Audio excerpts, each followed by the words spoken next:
நம்ம இன்றைக்கி வந்து உளுந்து முழு உளுந்து வாங்கி வச்சுருக்கோம், கருப்பு உளுந்து, தொளி உளுந்து. இதை நல்லா வறுத்து இன்றைக்கி நம்ம உளுந்தங்களி செய்ய போகிறோம். இது வந்து பச்சரிசி, சிகப்பரிசி, சிகப்பு பச்சரிசி. இதையும் நம்ம வறுத்து ரெண்டையும் நல்லா வறுக்கணும், பொன்னிறமாக வறுக்கணும். ஒரு மாதிரி மணம் வர்ற அளவுக்கு வறுத்து அதை நல்லா நம்ம அரைச்சி வச்சுக்கிடுவோம். இப்போ எப்படி வறுக்கிறதுங்கிறத பார்ப்போம். இதை நம்ம வந்து உளுந்த கருவை விட்டுறக்கூடாது, நம்ம கிண்டிக்கிட்டே இருக்கணும். அப்படி அவசரமாக நம்ம வெளியில் போகணும் அப்படின்னா அடுப்பு ஆஃப் பண்ணிட்டு கூட போயிடலாம், கறியிடக்கூடாது. நல்லா உளுந்து மணம் வரும், அது வரைக்கும் நம்ம நல்லா வறுத்துக்கணும். நல்லா மணம் வருது. இப்போ வந்து நம்ம தட்டி வச்சுக்கிடுவோம். இதை தட்டி வச்சுட்டு அப்புறமா அரிசி வறுப்போம். இப்போ வந்து பச்சரிசியை போடுவோம். இது வந்து பச்சரிசி, சிகப்பு பச்சரிசி. தானம் சிகப்பு அரிசி. இது வந்து தீட்டாத அரிசி. தீட்டுனா வெள்ளையாயிரும்.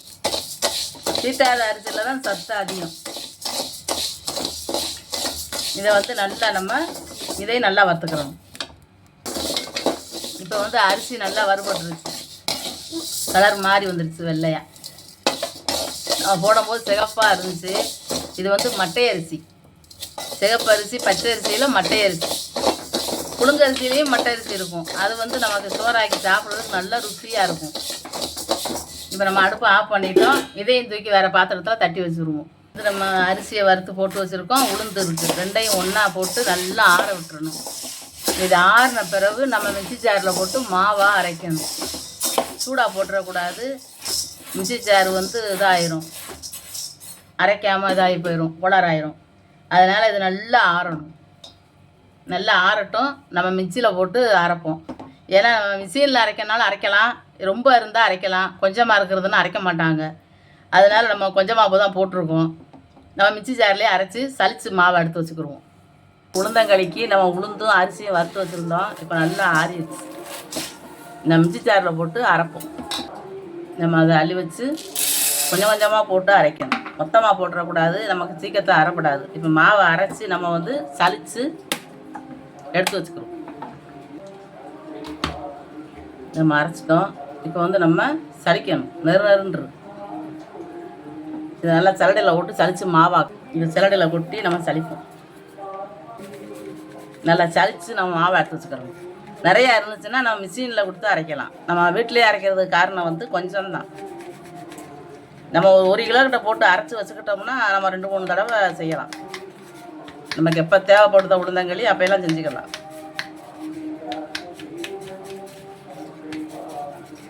இப்போ நம்ம மறுபடியும் அரைக்கணும்.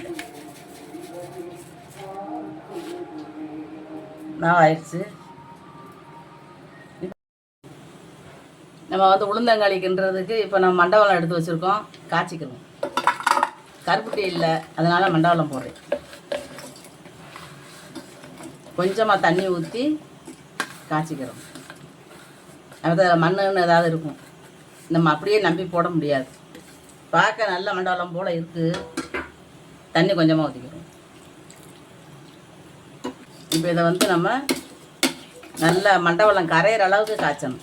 இதில் பாகு எதுவும் தேவையில்லை. இந்த மண்டவளம் கரையணும், நம்ம அதை வடிகட்டி எடுக்கணும். இப்போ ஒரு பெரிய பாத்திரம் எடுத்து வச்சுருக்கோம், அதில் மாவு வச்சுருக்கோம், மாவை போட்டுக்குவோம். தண்ணி ஊற்றிக்கிடுவோம்.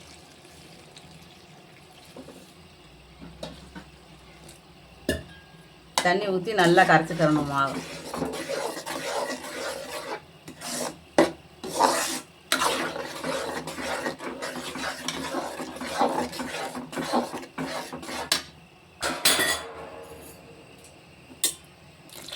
தண்ணி தான் கொஞ்சம் ஊற்றிக்கிறோம், தண்ணி காணலை. நம்ம வந்து அடுப்பு பற்ற வைக்கலை, அடுப்பு பற்ற வைக்காமலே இப்போ கரைக்கிறோம் மாவை. இப்போ வந்து நம்ம மண்டவளம் காய்ச்சி வச்சுருக்கோம், இதையும் எடுத்துக்கிறோம். நம்ம இன்னும் அடுப்பு பற்ற வைக்கலை. ஏன்னா அடுப்பு பற்ற வச்சிட்டோம்னா அந்த களி வந்து கட்டி கட்டியே ஆயிடும்.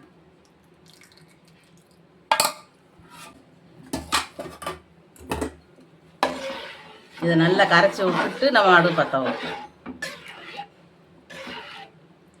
நமக்கு எந்த அளவுக்கு இனிப்பு வேணுமோ அந்த அளவுக்கு மண்டவெல்லாம் போட்டுக்கிற வேண்டியதான். இவ்வளோதான் கணக்கு கிடையாது.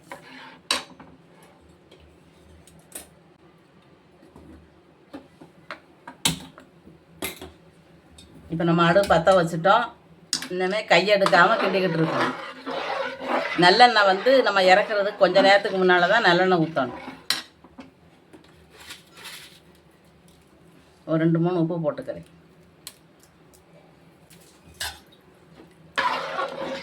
இதை நல்லா கெட்டியாகிற அளவுக்கு நம்ம கையெடுக்காமல் கிண்டுவோம்.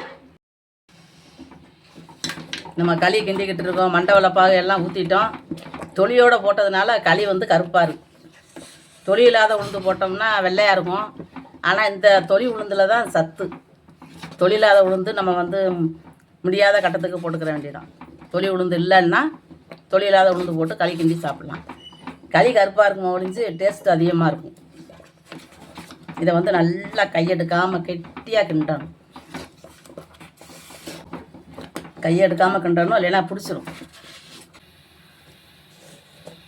இப்போ வந்து நம்ம நல்லெண்ணெய் ஊற்றிக்கிறோம்.